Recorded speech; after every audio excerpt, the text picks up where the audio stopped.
नमस्कार, स्वागत है आपका एक नई वीडियो में। आज हम बात करेंगे केजरी महल की। एक न्यूज़ चैनल ने केजरीवाल के ऊपर एक नया खुलासा किया। उसके बाद से केजरीवाल भागता फिर रहा है और उसके चट्टे-बट्टे आकर के बिना सर पैर की बातें कर रहे हैं। चलिए इस वीडियो के अंदर मैं आपको बताऊँगा कि कौन-कौन से फैक्ट्स हैं जो कि अब तक सामने आ चुके हैं इस केजरीवाल के नए स्कैम के अंदर, और उसके चट्टे-बट्टों ने इस स्कैम के बाहर आने के बाद क्या बिना सिर पैर के तथ्य सामने रखे। और मैं आपसे ये भी डिस्कस करूंगा कि आने वाले समय के अंदर आम आदमी पार्टी, केजरीवाल और मनीष सिसोदिया की दिक्कतें कैसे बढ़ने वाली हैं। चलिए शुरू करते हैं ये वीडियो। बताया टाइम्स नाउ नव भारत, जो कि टाइम्स नाउ का हिंदी का न्यूज़ चैनल है, उसने ये स्टोरी ब्रेक की है। उसने बताया है कि केजरीवाल ने 45 करोड़ रुपया खर्च दिया है अपने घर के ऊपर सितंबर 2020 और 2022 जून के बीच में। अब देखिए जी, आपको ध्यान से ये बात देखनी होगी, समझनी होगी कि ये समय जो है ये कोरोना काल का समय था, जब कोरोना पूरी तरह फैला हुआ था और दिल्ली के अंदर हाहाकार मचा हुआ था। रोज़ लोगों के बीमार होने की और कई लोगों के मर जाने की खबरें आती थी। दिल्ली में ऑक्सीजन की कमी थी, हॉस्पिटल में बेड्स नहीं थे और दवाइयाँ भी उपलब्ध नहीं थी। हम सभी ने उस दौरान प्रॉब्लम्स को फेस किया, लेकिन ये केजरीवाल उस समय जब पब्लिक कोरोना से लड़ रही, केजरीवाल ने ये स्कैम किया ताकि किसी का ध्यान इस तरफ ना जाए। अब देखिए टाइम्स नाउ नव भारत ने क्या क्या बताया है अब तक। 11.3 करोड़ इंटीरियर डेकोरेशन में लगा दिए, 6.02 करोड़ स्टोन और मार्बल फ्लोरिंग के ऊपर लगा दिए, 1 करोड़ इंटीरियर कंसल्टेंसी को दे दिया, 2.58 करोड़ बिजली की फिटिंग में लगवा दिए और अप्लायंसेज में लगवा दिए, 2.85 करोड़ फायर फाइटिंग सिस्टम में लगा दिए, 1.41 crore wardrobe and accessories fitting, वाह जी वाह, उसमें लगा दिए। किचन अप्लायंसेस के ऊपर 1 करोड़ से ऊपर लगा दिया, 1 करोड़ रुपए पर्दों पे लगा दिए। 8.11 करोड़ का एक कैंप ऑफिस बनवाया है जी चीफ मिनिस्टर ने अपने घर के अंदर ही। अब तक ये खर्चे की सूची सामने आ चुकी है।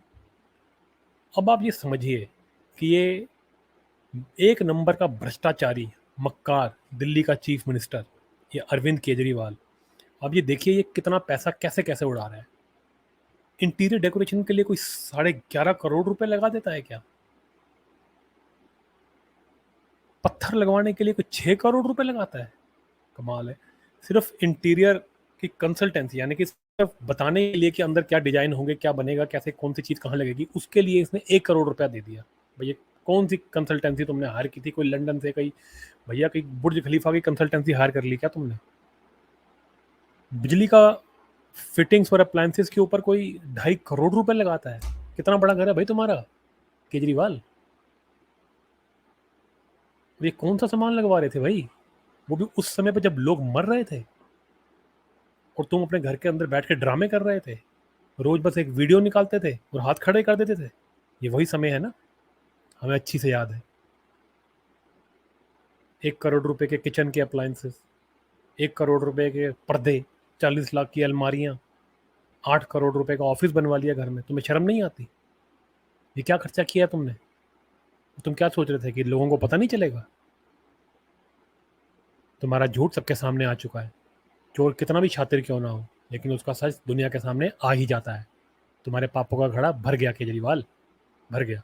जिस मीडिया को तुम मुंह में पैसे ठूस करके उसकी जबान बंद कर देते थे, उसी मीडिया ने तुम्हारी पोल खोल दी और लोग तुम्हारे पे थू थू कर रहे हैं, और तुम अपना मुंह छुपा के भागते फिर रहे हो। बेशरम, तुम्हारा deputy chief minister already jail में बंद है, तुम्हारे पता नहीं कितने मिनिस्टर तो पहले से ही जेल में बंद है, और अब तुम खुद जेल में बंद होने वाले हो। और ऊपर से ये नया स्कैम, जो जिस घर में तुम रहते हो उसकी एक स्कैम सामने आ चुका है। शर्म करो, शर्म करो, शर्म करो केजरीवाल, शर्म करो। अब जिन लोगों ने इसके ऊपर रिसर्च किया है वो ये बता रहे हैं कि ये खर्चे बहुत ज़्यादा लग रहे हैं, और आप जितना भी पैसा उड़ा लो, जितना बड़ा इसका घर है, उसमें इतना खर्चा नहीं हो सकता।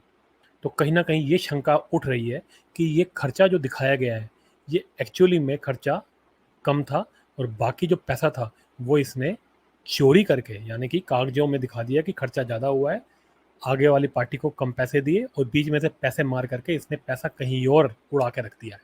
अब वो इंडिया में है या इंडिया से बाहर, ये तो बाद में पता चलेगा, लेकिन ये ऑलरेडी लोगों ने शक उठा दिया है, क्योंकि जितना खर्चा ये दिख रहा है उतना खर्चा हो पाना भी मुश्किल है।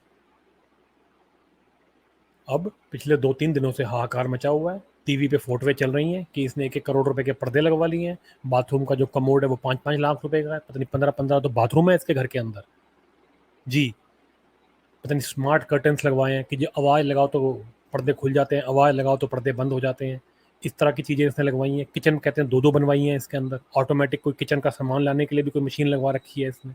भैया ये दिल्ली का चीफ मिनिस्टर है, ये कोई काम करता है ऑफिस में, या ये सारा दिन घर बैठता है कमोड के ऊपर और वहाँ बैठ करके ये सारा दिन अय्याशियाँ करता है? ये कैसा चीफ मिनिस्टर है दिल्ली का? इतना खर्चा करने का समय भी था इसके पास? अगर इतना समय इसने निकाला, इतनी प्लानिंग करी, इतना कुछ किया, तो ये काम कब कर रहा था? वो भी कोरोना के टाइम पे, जब दिन रात इसको काम करना चाहिए था ताकि दिल्ली के लोग और दिल्ली में काम करने वाले लोगों की जान बच सके, लेकिन इसको उसकी कोई परवाह नहीं थी, ये खर्चे में लगा हुआ था। टाइम्स नाउ ने उस दुकान पे जा करके बात करी जिस दुकान पे इन्होंने खर्चा किया है मोटा, और आप हैरान हो जाएंगे कि उस दुकान के मालिक ने क्या बताया। उन्होंने बताया कि इस दुकान पे केजरीवाल की वाइफ आई थी, वो भी उस ठेकेदार के साथ जिसने ये काम करवाया है। हैरानी की बात है कि अब तक कोई चौकन्ना नहीं हुआ। केजरीवाल की बीवी क्या पसंद करने गई थी? ये कोई पर्सनल घर नहीं है, ये सरकारी घर है। और साथ में ठेकेदार क्यों था? ठेकेदार का वहाँ क्या काम? इससे ही शक बढ़ता है कि क्या कोई बीच में कमीशन की कुछ स्कीम तो नहीं चल रही थी। और उन्होंने कहा कि उन्होंने 7-8 लाख का सामान खरीद लिया और चली गई गाड़ी में बैठ करके। तो मैडम जो थी उनके साथ जो ये ठेकेदार था वो क्या कर रहा था? वो क्यों खड़ा था साथ में? और मैडम थी ही क्यों वहाँ? घर तो चीफ मिनिस्टर का है ना, ये तो सरकारी ऑफिशियल्स होने चाहिए थे वहाँ, वो डिसाइड करेंगे कि क्या लगना है और क्या नहीं लगना है। मैडम क्या कर रही थी वहाँ? मैडम क्या है, चीफ मिनिस्टर है क्या खुद? क्या है मैडम? बड़ी हैरान कर देने वाली बातें आ रही हैं जी सामने। सुनने में ये आ रहा है कि रूल ये है कि पीडब्ल्यूडी जो डिपार्टमेंट है जिसने इसका घर बनाया है, उस डिपार्टमेंट में अगर 10 करोड़ से ऊपर का किसी मंत्री के घर पे खर्चा हो रहा हो तो उसकी परमिशन लेनी पड़ती है हायर अप से। अब ये क्या करते थे, इतने चालाक थे, इन्होंने अगर 45 करोड़ का खर्चा किया है तो उन्होंने एक साथ नहीं किया है। 10 करोड़ से नीचे नीचे की पेमेंट अलग अलग, देखिए उसके अंदर इंस्टॉलमेंट में की है। देखिए 1 सितंबर 2020 को इन्होंने 7 करोड़ किए, फिर 8 जून 2021 को 1 करोड़, 9 करोड़ इन्होंने लिया 22 अक्टूबर 2021 को, फिर 5 करोड़ लिया 30 दिसंबर 2021 को, 9 करोड़ लिया 29 दिसंबर 2020 को। तो ये अलग अलग इन्होंने इंस्टॉलमेंट के अंदर ये काम किया ताकि ऊपर से परमिशन ना लेनी पड़े और बात खुल के सामने ना आए और ये एक्सपोज ना हो जाए। ये इतना बड़ा मक्कार और इतना, जिसे कहते हैं ना, पढ़ा लिखा चोर है ये जो बाकियों अपने चट्टो बट्टों को जो ये जेल में घुसा चुका है, वो खुद बाहर बैठा था अब तक, ये पीछे से ये सब प्लानिंग करता था, तभी दिल्ली का सत्यानाश हो गया, क्योंकि ये सारा टाइम इसी में लगा रहता है कि कैसे ये पकड़ में ना आए फिर भी स्कैम कर जाए। बड़ी हैरानी की बात है जी, किस तरह ये इस दिल्ली के लोगों का बेवकूफ़ बना करके 2 बार जीत चुका है और बैठ करके ऐसे ऐसे कुकर्म कर रहा है ये आदमी। दिल्ली के लोग सोचें इस बारे में। टाइम्स नाउ ने ये खुलासा किया, उसके बाद बीजेपी ने भी इसके ऊपर अटैक कर दिया और ये सब बातें बीजेपी ने भी बोली और इस पर अटैक किया कि तुम इस्तीफा दो। उसके बाद ये 2 बेशरम इसके चट्टे बट्टे, एक तो ये टिकट ब्लैक किया और दूसरा वो चड्डा पड्डा जो आजकल बॉलीवुड के साथ जो है रंगरलियाँ मना रहा है, उसकी सुन लो। वो कह रहे हैं जी, तर्क देखिए कि ये घर जो है ये तो 1942 में बना था, अंदर एक बार नहीं 3-3 बार इसकी जो छत है वो गिर गई थी। तो जब छत गिरी थी तो क्या केजरीवाल वहाँ से उठ के चला गया था उस घर से? नहीं गया था ना। क्यों नहीं गया था? फोटो में तुम डाल रहे हो कि उसके अंदर सीलन आ रखी है, नीचे गिर गया चीज़ें, वो बहुत बड़ा घर है।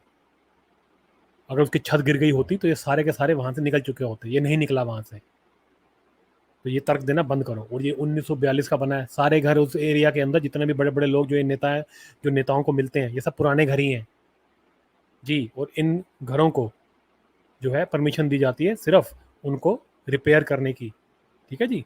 उनको नया नहीं बना सकते, लेकिन जो इस पूरे प्रकरण के अंदर जो बात निकल के सामने आ रही है संभवतः सोर्सेज बेस्ड, कि ये घर पूरा दोबारा से बनाया गया है, जो कि अपने आप में इलीगल है। और सुनिए, जो PWD है, ये कह रहे हैं ये बातें, ये इन्होंने आकर के बातें पब्लिक के सामने बोली कि जो PWD है, पब्लिक वर्क्स डिपार्टमेंट जो है, उसने ऑडिट किया था, उसने कहा था कि ये रेनोवेशन किए जाएं। ये PWD डिपार्टमेंट किसके अंडर था उस टाइम, ये क्यों नहीं बताते तुम? कि उसको जो हेड कर रहा था वो सत्येंद्र जैन था, वही सत्येंद्र जैन जो कि जेल, तिहाड़ जेल में बंद है, वही हवाला हवाला का काम करने वाला, वो तुम्हारा मंत्री था। और तुम ये आकर के प्रेस कॉन्फ्रेंस में बोले हो कि PWD ने पूरी उसकी जो है ऑडिट करवाई थी और तब कहा था कि ये रेनोवेशन करो। तो तुम्हारा खुद का आदमी था स्कैमस्टर, वो खुद अंदर है, तो उसने स्कैम कराया होगा, तुमने उसको बोला होगा, उसने कर दिया होगा। तुम तो वैसे ही लूटने में लगे थे दिल्ली के, लुटेरे कहीं के। PWD का नाम लगा रहे हैं डिपार्टमेंट का, ये नहीं बता रहे कि वो सत्येंद्र जैन ही था उसका मंत्री। और सुनिए जी, the house has been rebuilt at an expenditure of 30 crore. ये कह रहे हैं जी हमने तो 45 नहीं लगाए हैं, जबकि 45 से बहुत बड़ा अमाउंट है, लेकिन ये कह रहे हैं हमने तो 45 नहीं लगाए, हमने तो 30 लगाए हैं। तो 30 करोड़ क्या कम होता है? हिसाब दो उसका, 1-1 करोड़ का जो पर्दा है उसके बारे में क्यों नहीं बताते? 30 करोड़ लगाए हैं। Farmer Gujarat minister Vijay रूपानी's aircraft cost 191 crore, while rupees 65 crore was spent on buying an aircraft for Madhya Pradesh chief minister Shivraj Singh Chauhan. ये ड्रामेबाजी क्या लगा रखी है तुमने कि गुजरात के चीफ मिनिस्टर ने इतने का जहाज लिया? अगर विजय रूपाणी ने और शिवराज सिंह चौहान ने तुम्हारे हिसाब से स्कैम किया है तो तुम उसके ऊपर केस करो ना। बकवास करने से क्या होगा कि उन्होंने एयरक्राफ्ट खरीद लिया, उन्होंने एयरक्राफ्ट खरीद लिया। भाई अपने बारे में बताओ। तुम बोलते थे कि बाकी सब चोर हैं, मैं ईमानदार हूँ, तो ये क्यों बता रहे हो कि मेरी शर्ट जो है वो उनसे कम गंदी है? तुम ये बताओ तुम्हारी शर्ट गंदी क्यों है? विजय रूपाणी ने कितने का जहाज लिया, शिवराज सिंह चौहान ने कितने का जहाज लिया, क्या स्कैम किया, वो बात की बात है। अपनी बात करो। तुम अपने आप को सबसे ईमानदार बताते थे। The estimate for new prime ministers polling house is 467 crore. Central Vista project is estimated to be 20,000 crore. Further renovation cost of PM7 RCR is 3 times its estimate. The renovation was carried out at Bhupeng 89 crores against the estimated cost of 27 crore. फिर वही बकवासबाजी। अब prime minister पे आ जाओ। Prime minister को तुम पहले अनपढ़ अनपढ़ कहते थे, अब तुमने कहना छोड़ दिया। अब कह रहे हो जी प्राइम मिनिस्टर अपने लिए 500 करोड़ का घर बना रहा है। और भैया 500 करोड़ का घर नहीं बना रहा, 20,000 करोड़ वो अपने अपने लिए नहीं लगा रहा, उसने नया पार्लियामेंट बनाया है। तुमने कितने फ्लाईओवर बनाए दिल्ली में? तुमने दिल्ली में कितने नए स्कूल बनाए हैं? तुमने दिल्ली में कितने हॉस्पिटल बनाए हैं? Zero, a big zero. उसने देश के लिए पार्लियामेंट बनाया है 20,000 करोड़ रुपया लगा के, अपनी जेब में नहीं डाले। और वो प्राइम मिनिस्टर है, प्रधानमंत्री है, नया घर बन रहा है उसका। कल को जो भी प्राइम मिनिस्टर आएगा वो उसमें रहेगा। वो जिस घर में रह रहा है उस घर के अंदर से वो जा करके नए घर में रहेगा। जिस मंत्री हैं सबको नए एरिया में काम करने का मौका मिलेगा। 1500 बंदा जाके रहेगा पार्लियामेंट के अंदर, काम कर सकेगा? ये देश जो हमारा बढ़ रहा है, ग्रो कर रहा है, आबादी बढ़ रही है, उसके हिसाब से ये पार्लियामेंट बनाया गया है। और ये कि प्राइम मिनिस्टर के घर का इतना एस्टिमेट आया, 89 करोड़ रुपए प्राइम मिनिस्टर ने लगा। तुम प्राइम मिनिस्टर हो, तुम अपनी बात करो ना। अगर प्राइम मिनिस्टर ने स्कैम किया है, जाओ कोर्ट में ले जाओ इस बात को, सीबीआई की जांच की, कोर्ट से बाहर करो। कोर्ट अगर तुम्हें ओके कर देगी तो होगी जांच। तुम्हारे पे भी तो कोर्ट से ही कार्रवाई होती है ना सारी। डरते क्यों? तुम बकवास क्यों करते हो? जाके कोर्ट में करो ना, फिर आकर के बोलो कि जी मैंने कार्रवाई कर दी। बस कुछ भी बोल दो, प्रूफ कुछ दिखाना नहीं तुमने। और तुमको मैंने पहले ही कहा है कि तुम ही ईमानदार हो ना। ये प्राइम मिनिस्टर तो वैसे धोखेबाज है, तो पब्लिक देख लेगी कितना बड़ा स्कैमी है ये प्राइम मिनिस्टर। तुम अपनी बात करो, पता लग जाएगा 2024 में। अगर ये प्राइम मिनिस्टर स्कैम करता होगा, अगर इसने ज़्यादा पैसे लुटाए होंगे देश के, तो हार जाएगा, तुम जीत जाओगे। देख लेते हैं। तुम्हारी प्रॉब्लम है बढ़ती जा रही है केजरीवाल। अब सुनिए कैसे। पहले देखिए, खबर आ चुकी है कि सीबीआई इन्वेस्टिगेट करेगी केजरी के महल की। ये जो पूरा जो तुमने जो स्कैम किया है अपने घर के अंदर, जो 45 करोड़ पता नहीं कितने करोड़ लगा दिए, और भी इसके ऊपर, इस पूरे की जो इन्वेस्टिगेशन है वो सीबीआई करेगी। बीजेपी ने कल उसकी मांग करी थी, आज ये खबर आ रही है कि सीबीआई इसकी जांच करने वाली है, जो कि बहुत ही सुखद और अच्छी खबर है। ईडी तुम्हारे को दिल्ली लिकर पॉलिसी स्कैम के अंदर भी बुलाने वाली है, ये खबरें भी आ रही हैं। तुम्हारा जल्दी नंबर लगने वाला है। ईडी जब बुलाती है तो भैया उसके बाद अरेस्ट ही होता है ज़्यादातर। तो तुम्हारा अरेस्ट वहाँ होने वाला है मोस्ट लाइकली। तो तुम भी सिसोदिया के साथ तिहाड़ जाने वाले हो। नया चीफ मिनिस्टर ढूंढो, बनाओ सुनीता बहन जी को, जो शॉपिंग करती हैं उनको चीफ मिनिस्टर बना दो। राबड़ी 2.0, खुद बन जाओ लालू 2.0। जाओ जेल में बैठो ईमानदार। मनीष को बेल नहीं मिल रही, क्यों नहीं मिल रही बेल? अगर वो इतना ईमानदार है तो तुमने उसको भी फंसा दिया अपने चक्कर में। तुम्हारे और स्कैम निकल रहे हैं, तुम्हारा नया स्कैम सामने आ रहा है। पावर सब्सिडी स्कैम, जो कि एलजी ने, जिसके बारे में पहले ही रेड फ्लैग कर दिया था। यही नहीं पता तुम कितने लोगों को दे रहे हो सब्सिडी। दिल्ली में जो लोग रहते हैं उनका हमें फ़ोन आता है, जो हमारे यार दोस्त हैं वो कहते हैं भैया हमें तो सब्सिडी नहीं मिलती, पता नहीं केजरीवाल किनको सब्सिडी देता है। सुनने में आ रहा है कि तुम सब्सिडी जो है पावर कंपनीज को देते हो। ये दिल्ली के अंदर एक तो टाटा चलाती है, और दूसरी जो है वो जो छोटा वाला अंबानी है जो कि दिवालिया हो गया है, तुम वो चलाती है दिल्ली के अंदर बिजली का काम। तो बिजली की जो सब्सिडी है तुमको मोदी जी ने कहा कि डायरेक्ट लोगों के अकाउंट में दो, तो तुमने वो मना कर दिया, और तुम ये सब्सिडी जो है अनिल अंबानी को देते हो, टाटा को देते हो। सुनने में तो यही आ रहा है। तो जब तुम इनको डायरेक्ट देते हो तो तुम पे इल्ज़ाम है कि तुम बीच में इसमें से कमीशन खाते हो। बीजेपी तुम पे इल्ज़ाम लगा रही है कि तुमने 5,000 करोड़ रुपया खा लिया है इसके बीच में। अगर तुमने सब्सिडी देनी थी तो लोगों को देते ना डायरेक्टली, जिसमें कोई स्कैम नहीं हो सकता, जैसे मोदी जी करते हैं। तुमने कंपनियों को क्यों दी? उनके साथ सेटिंग करी तुमने। बेवकूफ़ बना रहे हो दिल्ली का। अब इसमें भी फंसोगे तुम। और चलो, भगवंत मान तुम्हारा अजीब अजीब तरीके से बिहेव कर रहा है। अमृतपाल को जो है पकड़ने के बाद से भगवंत मान भी जो है उसकी तारीफ कर रही है बीजेपी। जब सीबीआई हेडक्वार्टर के बाद तुम्हारे जब ये चट्टे बट्टे खड़े, तुम्हारे जब तुम अंदर तुम्हारे से क्वेश्चनिंग हो रही थी तो ये बाहर धरने दे रहे थे, वहाँ से भी भगवंत मान उठ के चला गया था। भगवंत मान पंजाब से किसी को लेके भी नहीं आया तुम्हारा सपोर्ट करने के लिए। तुम्हारे तो लोग ही इकट्ठे नहीं हो पाए। सुना है भगवंत मान को तुमने बहुत झाड़ा, बहुत गाली गलौज किया तुमने उसके साथ। सुनने में आ रहा है कि भगवंत मान तुमसे दूरी बना रहा है, क्योंकि उसको लग रहा है कि जिस तरह तुमने मनीष सिसोदिया को अंदर पहुंचा दिया तिहाड़, उसको भी तुम जेल पहुंचा दोगे। इसलिए वो तुम्हारे से दूरी बना के रख रहा है। इसीलिए अमृतपाल भी पकड़ा गया, जिसको भगा रखा था तुमने पिछले 1.5 महीने से। तुम्हारे ईडी के ऊपर जब सीबीआई के जब तुम्हारी ऊपर छानबीन शुरू करी, उसके बाद अमृतपाल भी पकड़ा गया। क्यों? शक यही हो रहा है कि भगवंत मान को समझ में आ गया कि तुम कितने बड़े नटवर लाल हो।